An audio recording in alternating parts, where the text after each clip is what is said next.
अस्सलाम वालेकुम नाज़रीन, आपका मेज़बान यासिर शामी आपकी खिदमत में हाजिर हैं और आप देख रहे हैं डेली पाकिस्तान। इस वक्त मैं औरत मार्च में मौजूद हूँ। एक मुफ्ती साहब भी औरतों के हकूक की आवाज़ उठाने के लिए यहाँ पर मौजूद हैं। आप क्यों आए हैं औरत मार्च में? जितने भी ख़वातीन के राइट्स हैं हम वो तो दें जो हम समझते हैं, हम वो भी नहीं दे रहे। दुनिया में हर तीसरी खातून को मारा जाता है जबकि दीन उसकी इजाज़त नहीं देता। हर जगह हम उनको इस्तेहसाल करते हैं, इस्लाम दीन कहीं इसकी इजाज़त नहीं देता। लिहाजा हम मर्दों को आगे निकल के ख़वातीन के राइट्स के लिए खड़ा होना पड़ेगा। आप औरतों के मार्च में आके इस चीज़ का सबूत दे रहे हैं कि आप इन औरतों की आवाज़ बन रहे हैं। जब अच्छे लोग आगे आके उनके हक में नहीं बात करेंगे तो फिर गलत कहने का फायदा नहीं है। इनके स्लोगन्स वगैरह जो हैं, जितने भी नारे हैं, उससे आप मुत्तफिक हैं? देखिए, जो गलत होता है ना वो तो गलत ही है, लेकिन जो उनके राइट्स हैं उसके लिए तो हम खड़े हों। कितना ज्यादा खवातीन को हरास किया जाता है, जिनसी उनके साथ मामलात किए जाते हैं। कभी आज तक हम मजहबी लोगों ने उनके हक में हमने नारे नहीं लगाए, उनके हक में हमने जुलूस नहीं निकाले, तो हमें उनके हक में आना पड़ेगा।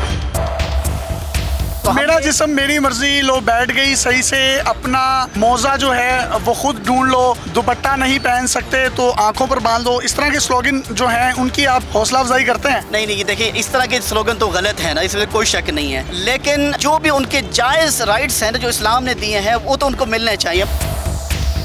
मैंने कुछ इंटरव्यूज भी किए हैं ऑन रैकेट हैं, जिसमें लोग कह रहे हैं कि होमोसेक्सुअलिटी यानी मर्द मर्द के साथ और औरत औरत के साथ जिनसी ताल्लुकात इस्तवार कर सकता है। जो चीज़ फितरत के खिलाफ होती है ना तो वो तो गलत है ना। जो फितरत के मुताबिक जो चीज़ें हैं वो ज़रूर दी जाएं, और फितरत के खिलाफ तो गलत ही होता है। आप जो बता रहे हैं हम जिन्स परस्ती, ये फितरत के खिलाफ है।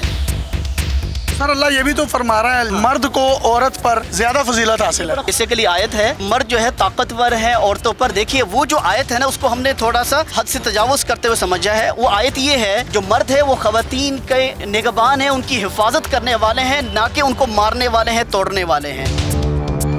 मैं ये चाहूँगा कि आज हम अज़म करें कि ख़वातीन के राइट्स के लिए जो भी उनके राइट्स हैं, कलाम में लिखा है कि जो अपने लिए सोचे वही उनके लिए सोचें। आप सल्लल्लाहु अलैहि वसल्लम शाह फरमाए कि तुम में से बेहतरीन है वो इंसान अपने घर वालों के लिए अच्छा हो, इंसानियत के लिए अच्छा हो।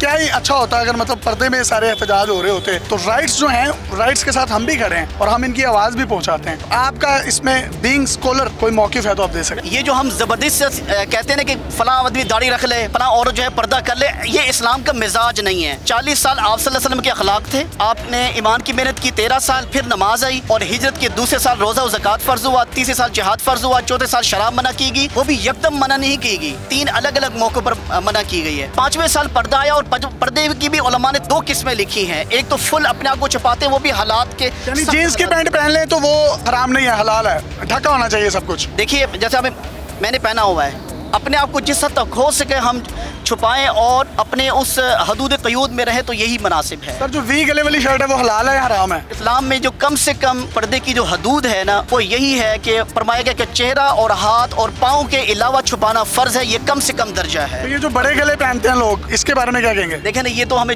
अपने आप को सेफ रखना चाहिए ना, ये ज़्यादा बेहतर है। तो यहाँ पर कितने लोग सेफ हैं आपने देखे हैं अपनी आंखों से? हम यहाँ पर आए हैं मजहब के नाम पर, इनको एक्सप्लॉइट करने नहीं आए। हम एक पॉजिटिविटी फैलाने आए हैं, मोहब्बत देने आए हैं, जो कि दीन का तकाजा है, ना कि मजहब के नाम पर किसी को एक्सप्लॉइट करना, नफरत दिलाना, ये बुरा भला कहना, ये इस्लाम और दीन का तरीका नहीं है। बहुत शुक्रिया, मुफ्ती साहब हमारे साथ मौजूद थे और ये भी अलमबरदार हैं औरतों के हकूक के। ये कितना गलत कह रहे हैं, कितना दुरुस्त कह रहे हैं, इसका फैसला आपने करना है। अपने मेज़बान यासिर शामी को इजाज़त दीजिए और देखते रहिए डेली पाकिस्तान। अल्लाह हाफ़िज़।